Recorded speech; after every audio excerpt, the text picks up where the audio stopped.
राधे राधे भक्तों, आप सभी का एक बार फिर से मेरे चैनल शिवानी की दुनिया में बहुत बहुत स्वागत है। भक्तों, आज हम सुनेंगे गुप्त नवरात्रे में पूजी जाने वाली 10 महाविद्याओं में 8वीं महाविद्या माँ बगलामुखी की कथा।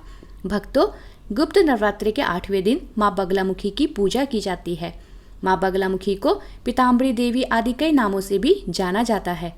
माँ बगलामुखी को पीला रंग बहुत पसंद है, इसलिए माँ को पीले रंग के वस्त्र अर्पित किए जाते हैं और पीले फूलों से माँ का श्रृंगार किया जाता है। देवी बगलामुखी समुद्र के मध्य स्थित मणिमय द्वीप में अमूल्य रत्नों से सुसज्जित सिंहासन पर विराजमान है। माँ बगलामुखी का रंग गोरा, शरीर पतला और स्वर्ण की तरह कांतिमान है। माँ बगलामुखी के 3 नेत्र हैं और माँ अपने मस्तक पर अर्धचंद्र धारण करती है। भक्तों, माँ बगलामुखी के सिर पर सोने का मुकुट है और माँ बगलामुखी रत्नमय रथ पर सवार होकर शत्रुओं का नाश करती है। माँ बगलामुखी का मुखमंडल अत्यंत सुंदर है, जिस पर सदा ही मुस्कान छाई रहती है। माँ ने अपने बाएं हाथ से दैत्य की जीवा को खींचकर पकड़ रखा है तथा दाएं हाथ में गदा पकड़ी हुई है, जिससे शत्रु सदा ही भयभीत रहते हैं। माँ की जीवा पकड़ने का अर्थ है कि बगलामुखी माता बोलने की शक्ति देने और लेने दोनों के लिए पूजी जाती है। कुछ स्थानों पर माँ बगलामुखी मृत शरीर में विराजमान तथा शत्रु की जीवा को पकड़े हुए हैं। जो मनुष्य सच्चे मन से माँ बगलामुखी की आराधना करते हैं, उनका कोई भी बाल भी बांका नहीं कर सकता।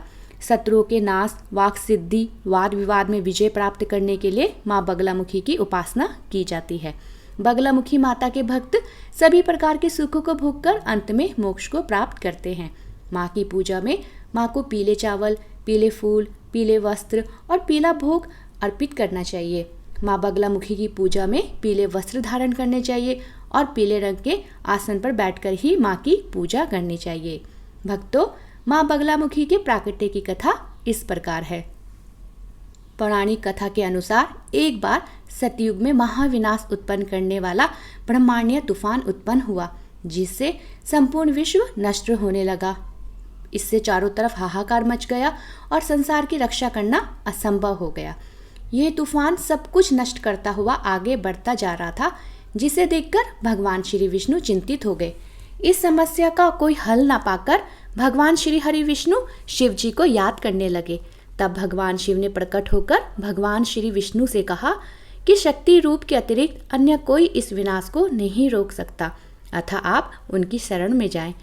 तब भगवान विष्णु ने हरिद्रा सरोवर के निकट पहुंचकर कठोर तप किया। भगवान विष्णु के तप से देवी शक्ति प्रकट हुई। उनकी आराधना से महाशक्ति महात्रिपुर सुंदरी प्रसन्न हुई और सौराष्ट्र क्षेत्र के हरिद्रा झील में जल क्रीड़ा करती महापिताम्बरा स्वरूप देवी के हृदय से दिव्या तेज प्रकट हुआ और मंगल युक्त चतुर्दशी के अर्धरात्रि को देवी शक्ति का देवी बगलामुखी के रूप में प्रादुर्भाव हुआ। त्रैलोक्य स्तंभिनी महाविद्या भगवती बगलामुखी ने प्रसन्न होकर भगवान श्री हरि विष्णु को इच्छित वर प्रदान किया और तब कहीं जाकर सृष्टि का विनाश रुक सका। देवी बगलामुखी को वीररती भी कहा जाता है, क्योंकि देवी स्वयं ब्रह्मास्त्र रूपिणी है। इनके शिव को महारुद्र कहा जाता है, इसलिए देवी सिद्ध विद्या है। तांत्रिक इन्हें स्तंभन की देवी भी मानते हैं। गृहस्थों के लिए देवी समस्त प्रकार के संशयों का शमन करने वाली है। बोलो माँ बगलामुखी माता की जय। भक्तों, अगर आपको मेरी ये कथा पसंद आई हो तो मेरे चैनल को लाइक, शेयर और सब्सक्राइब करना ना भूलें।